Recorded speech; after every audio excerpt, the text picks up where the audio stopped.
Jeff, how you doing? Really good. How you doing today? Yeah, it's good to see you again, man. Yeah, indeed. Great to catch up. Well, hey, I appreciate you taking a few minutes and just reconnecting. And I'm sure we could talk forever, but we'll try to keep it short, concise, and to the point for us today. Dynamite. Sounds great. So maybe as a starting point, give us an introduction to yourself, who you are, what you're doing, and that'll Sure. that'll probably kick off the rest of it for us. Yeah, we've been in the e-commerce space for more than 20 years. The brand we're running right now is Abbot Kinney Agency. It's a bit of a transition in some ways back to what we used to do a lot of, which was supporting key brands. We've already had a couple of key brands on in the last month or two, and things are really looking great. Historically, in the last 5 years, we've been doing a lot of banking, shipping. Like with Shopware, we did a bunch of white label support for them for their launch in the United States, adding on systems. But because I'm based down in Venice Beach most of the time, there's a lot of fantastic brands down there. We've tried to kind of reorient ourselves to provide what we do to them. Yeah, Amazing. And Jeff, yeah. how if you had to guess, here's a question that I'm sure you weren't ready for, but how long have you been in this e-commerce space? It's been a while, hasn't it? Uh, it's been 20 years. I was headed to law school way back when, and a friend was running operations at a firm in Vancouver, Yeah. and just came in as a temporary thing in the sales space, and then started running the sales department, marketing Yeah. department. Realized I was making more money than I would as a lawyer and having more fun. And the way I put it to people is like the lawyers I know, some of them are spectacular, but in business, we got to work on collaboration, and Yeah. that's what it's been about knowing you guys too. It's like it's all about a lot of people who are running an agency go, "Oh, I've got this all running internally." And they don't realize the power of collaborating with other people. There's Yeah. huge benefits. Yeah. Honestly, it's so true.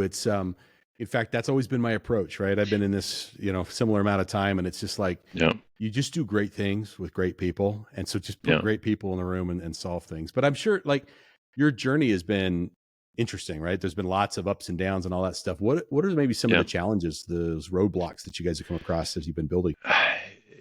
I'll tie it into some things that we really pay attention to. In the core of our enterprise, we really pay attention to primarily two things. We look for people that are high intelligence and people that have integrity. The funny thing is, if I run into people who are telling me all the time how important integrity is to them, I get really worried because people that talk about integrity a lot are often lacking in it. So it's a little bit of a weird one, and it's a lot of this is long-term stuff. Like you're not Yeah. really gonna find a lot. The intelligence stuff you'll find out maybe a bit earlier. The integrity stuff takes years often, Yeah. and then you just keep building the relationships deeper and deeper. And uh, we try to be very nimble, flexible. I didn't think things with Magento would pay out as long as they did, for instance. Like in Yeah. my experience, you often have a window of 3 to 5 years with a new technology where the value and the opportunity is particularly large and you can make a lot of profit. Hmm. And then it gets saturated, your margins start to get thinned out, competition starts to come in. But the good thing about competition is often people aren't that nimble. So if you start pivoting again, you can find that new thing, and that's the fun of the technology space is there's always a new thing to do. And that's where you gotta focus on strategy versus process because we all start making money on process. We're like, oh, we're making a lot of money on Adobe, Magento, and you just try and keep repeating your process and getting Yeah. in a lot of trouble when things start to get saturated. That's good advice. Yeah, I mean, and boy, every times are shifting, right? They always shift fast. yeah, It's one thing I yeah, love about our industry is how fast we move in these different things. It's the one thing I hate too, right? Because you're just constantly trying to keep up. yeah, yeah. It's Well, what you knew that's yesterday is why not that's good why you enough. need to do what we do. Not if you're a developer and you have to learn a new language every couple of years, that's tough. Yeah, We just have to learn some new buzzwords. yeah, that's right. Yeah, good point. Don't let that Yeah, secret out too far, though. Okay. yeah. No, I'm teasing you. Uh, well, that's awesome. I know we've had the opportunity to work together, Hmm. right? IT Delight, Yeah, Abbott Kinney. yeah, We've yeah. done some things together. What can you tell us a little bit about? I mean, how'd it go? What did we work on? Any impressions that So you might have had? I say to people all the time, like I've been working, if you look back 10 years ago, we were very proud. We did all of our development in the United States and Canada. We had an office in Vancouver. We were doing a lot of video on demand work with companies like Cisco, Verizon, Redbox, Technicolor, the telecoms in Canada. Mhm. Um, but we found like we didn't have a huge team. At that time, we had a team of around 30. Within 6 months, nobody was showing up at the office. And like we're paying close to 20 grand a month for this beautiful office in the Sun Tower. It's just one of these like beautiful buildings in Vancouver with this brick and the green Yes. tin roof. And it's a great office, but what a terrible expenditure. Yeah. I also found through that process that I'm going to trade shows and I'm trying to sell people on this idea that the quality, the localism. Eventually, I started to see that nobody really cared. They just want quality work. Yep. Um, So that took us to an interesting place of expansion where we started looking at different regions, different countries, and uh, it brings us really to like meeting Igor in person at Meet Magento, understanding his background, which is just truly extraordinary. Like just Yeah. an incredible, incredible person. All those check boxes of things I'm talking about, super high intelligence, integrity. Yep. The teams of people that he works with and supports are extraordinary. And then you move that ahead. And the thing I recommend in industry, if you're gonna start doing this kind of stuff, do a test project because it's great that people interview well. It's great you have some confidence, but take it a little gentle. Yep. From that test project, we went right into something very important to us, which was working on some of the shopware work. Nice. And these were very serious projects with very important outcomes, and they went really well. Yep. Um, of all the folks I've ever collaborated with in this kind of space, like I've been really happy about it. So it's like you guys get an A+ in my book. Oh, well, Yeah, that's very kind. Very kind of you to yeah, say. We certainly try. And there's all sorts of projects, shapes, sizes. There's all sorts of things that go wrong along the way, yeah. and that's inevitable in some sense, right? So you work through those, and um, any of that kind of thing come to mind, that happened during our time together in a project. One of the things that we see in the industry a lot of is a lack of foresight. So lack of documentation, lack of planning. People just want to get the money. They want to get the project flowing. They want, which I understand completely. What we've done, which I think is a bit unique, we're pretty heavy on the documentation side. So when we Mhm. go into the projects, we really explore things very meticulously, and it can be a bit arduous. Sometimes it could potentially, I haven't felt like it's ever cost us a deal, but I definitely think it could. The benefit Agree. of it is, though, when we get into the project, we've got everything very well defined. It's not to say there aren't change requests. It's not to say things don't change, but it's like working with you guys, we had things well documented. Yeah. The folks followed the documentation very well. The Yep. change requests were dealt with appropriately. Additional budgets, as were required, got added in. QA processes in particular, that's like a major one that people are always like, oh, I Yeah. need developer, I need a developer. The QA processes are kind of the unsung heroes, and you guys did brilliant at that. And that's Thank you. something that we take a lot of pride in internally. Um, if you look back at how we did development 11 years ago, Hmm. our QA processes were not great. We depended a lot on developers testing other developers' work instead of seasoned QA specialists. Yep. And we learned a lot of lessons through those processes. And It's a it's a different as we skill set. grew, it's Yeah. a completely different job. And it's like I've seen that in industry where people look, when you're a smaller organization, you're growing, you do the same thing any entrepreneur does. You try and stretch everybody. And that's a tough thing to do to people that are technical. Yeah. Entrepreneurs do that because they're bad at everything, and Yeah. that's That's okay. right. We just don't like to know. We don't like to tell people, right? No, it's like we're in the business of being bad at everything, but if you're smart, you solve that solution by making sure everybody who works with you is super specialized and super detail oriented. Yeah. And you don't actually do that much as an entrepreneur. You eventually over time you're just a cheerleader for all these Yeah. incredible people who focus, you know? Yeah, I think it's pretty common on the agency and on the SI side to work overseas and work with developers in Yeah. all regions of the world and things, and we get kind of used to that. In fact, we just know to work through these processes. But oftentimes what I see is from a merchant perspective, they struggle a little bit to Yeah. know what to choose, how to do that. Any ideas? So if a merchant's listening or coming up, right? Anything from their side that you would say, consider this when you're looking at developers and So groups? Warren Buffett has a business partner, Charlie Munger, who wrote this Mhm. article, "The Principles of Human Misjudgment," like 20 years ago. Probably one of the best things ever read. You should read it every year. Yeah. People go to trade shows, and trade shows are great. We meet a lot of clients there. I'm really happy about the face-to-face and the influence we can have on people. But things like this podcast, information online is exactly what people should do, because Yeah. I think if they actually do their research, they're going to come across IT Delight, Yep. and they're going to come across the track record, and they're going to come across the history of Igor. And the data points from the research are going to illustrate that this is one of the best organizations in the world they can work with. Thank you. Now, the problem is people go to trade shows, they meet somebody face to face, they have a drink, they get a reciprocation tendency triggered, they get all these other different authorities of, if you meet somebody face to face, the impact of their authority is amplified. Yeah. And getting more information out there like this, where people can not just meet you guys at trade shows, can actually find you online, Yep. can get the information and do their research properly and make an informed decision. That's very valuable. And I don't think the world's going to change. I don't think that's how things are going to work. You guys are going to have to keep going to trade shows, because that's Sure. how a lot of deals get done and how you influence a lot of people. But hopefully this will have some small impact, and some people will use it as a research to get somewhere and trust you guys, you know? I love that you said that. I mean, I'm in the middle of, I attended Shop Talk last week Yep. in Vegas. That was great. Yep. On my way to Adobe Summit next week, also in Vegas. That's way too much Vegas for anyone, just for the record.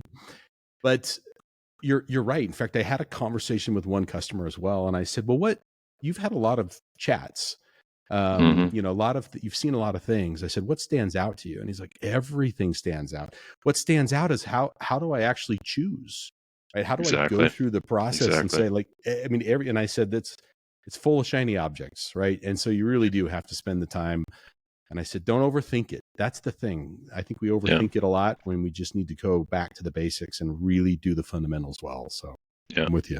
Well, and it's like, look, when we looked at working with IT Delight, we did do the research, because we are focused on that. And it's like, the summary of Charlie Munger's article is like, it's illustrating all these ways that we affect and influence each other. And the bad thing is we can't actually solve these things. Now, the good thing is, if you surround yourself with some extraordinary people and you make group-based decisions based on auditing and accounting, you can actually remove the bad decisions. And that's a great point. And that's the thing I would recommend to people, is like, don't go to a trade show and make the decision by yourself. Take it back to your head of finance, your head of marketing, review what's out there in the market, and make a thoroughly researched, informed decision, not just a, I like this guy, this feels good decision, which I don't mind. We're gonna still get a bunch of those. We're out there connecting, we're out there doing the networking. Human nature is going to be what it is, but I like to see really bright people that are making really informed decisions win. And I think that, you know, I try and spread that kind of wisdom as much as I can. It tends to favor us as well. Yeah, I was going to say, you guys do a great job at that. And I've always been impressed. And to be honest, that's one of the things that I love. And not enough brands actually take us up on these things. I offered to some, you know, that I've had relationships with over the years. I'm like, let me in on your process. Let me help add value. I make no money from that. I couldn't care about that. I care about you, right? I seriously think the world of you guys. Like, Igor's been nice enough to visit me in person in Venice, and we've done some really interesting things, both in the e-commerce space, and then I'm also trying to help him on some other projects with some academics he knows, based in the Ukraine and Italy. And there's all sorts of really interesting things coming out of the collaboration. That's the other thing I'd say to people in the industry, is don't be myopic. Yeah. A lot of the conversations, you go to these trade shows and everybody's focused on, you're doing 2 or 3 types of development, and they're just focused in. And everybody's going to get ran over in the next little while. Like AI is coming hard and fast, and in so anything many that's not forms. AI focused, Yeah. we're all going to be pivoting unbelievably rapidly over the next 2-3 years. And a lot of the stuff that we're doing strategically, I'm not really going to get into too much in this conversation, but Yep. I am going through that stuff with Igor. We're setting up new SaaS things that we want to do with him. We're doing some strategic foresight work. Like we've got a couple softwares we're launching this year that are strategic. I won't get into those right now either. Yep. But with all the key industry partners that I can have collaborations with, we are just doing standard development, relationship, build projects together. But when you have these kinds of powerful collaborations, you should look at software you can build and launch in new sectors, which is very risky. Mm. But we've been very fortunate. Like we launched a medical business about 3 years before COVID hit. Oh And with that wow. slowdown during COVID, we would have been in a tough spot. We did better than we've ever done through that time because we had this other thing going, you know? Yeah. It's just very fortunate. Goes back to the where you started our conversation and the pivot and understanding what's going on and Strategy. honestly, my as I was thinking through where we were going to end, Mm, I was going to ask you about what does the future of commerce look like, and you've already started to hit on those. But anything else you want yeah. to add in terms of what you see from your perspective and your experience on where we're headed? I really I hope that Google's teams, Microsoft's teams, Amazon's teams will I think a lot of us in industry have to push them to be more collaborative.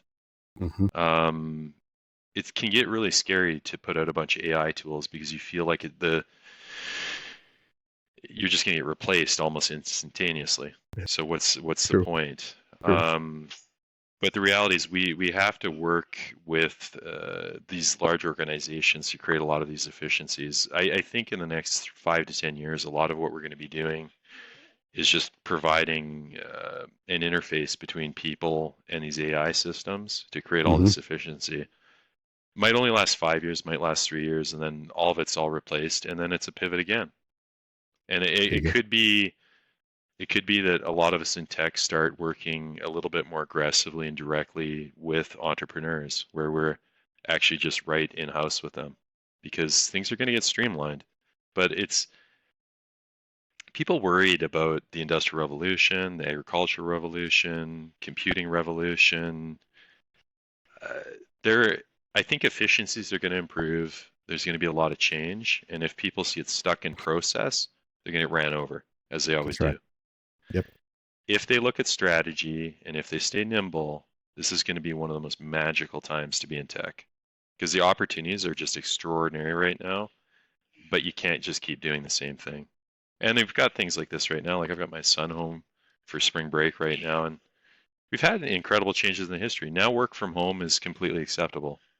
Yep. Kids on calls and being around and having an interruption with a kid, you don't even have to cringe about it all anymore. Completely Just part acceptable. of it. Part of No, it. it's like we're all starting to live in this beautiful reality where we can work with people all over the world and we can see our families and we can succeed and be happy and be healthy. We don't have to just sit in an office smoking cigarettes all day and drinking 6 whiskeys with the boss after work because we're scared to get in trouble. And it's a healthy time for growth and human happiness, I think. I agree with you. That's great. Hey, Jeff, thank you. Thanks for your Thank you. insights and for your kind words. To be honest, You guys are the I'm always best, and looking I say forward it to it. from my heart. I wouldn't have done this if I didn't think you guys are the best. So Well, that yeah, means a lot. It yeah, really does, and we're excited about all of those future projects and the things that we yeah, alluded to here. Obviously, that are yeah. kind of in the back end that Well, we're working we'll on. be So, talking about them in 3 to 6 months, and it's going to be exciting because we're going to be doing a lot of marketing and other things. But you need a little bit of first mover advantage, which means, yeah, mum's the word for today. yeah, yeah, Well, we just look an forward absolute to pleasure. that. Yeah, it has been a pleasure. Thanks again for the time, and I'll let you go for now. But Yeah, appreciate we'll you. do this again. Yeah, That sounds yeah, good. appreciate it. Thanks, buddy. See ya. Thank you.